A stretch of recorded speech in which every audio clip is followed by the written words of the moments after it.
upravovačky.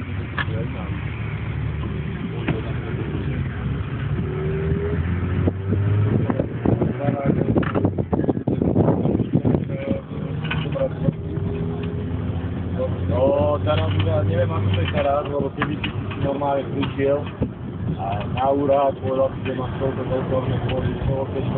prepísať na tamný pozemok a oni povedali bez problémov, len tú bedinu a tak. No a dnešné doby máš za 1 meter spôsobí 300 korun. No aj 300 love pýtajú za meter spôsobí, keď si prepísať na stavný pozemok. To začalo platiť, neviem, či nie v oktobri, ale v minulého roka. A predávali tie orné pôdy za 1000 korun za meter možno 3. Hodinku tu budeme, nie? No, však môže prísť, potom povieš nám, však počkáme.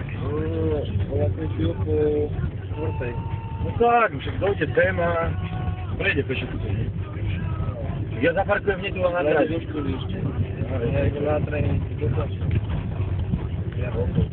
mohol zobrať na piatku. Teraz napadlo sa 9 listopada.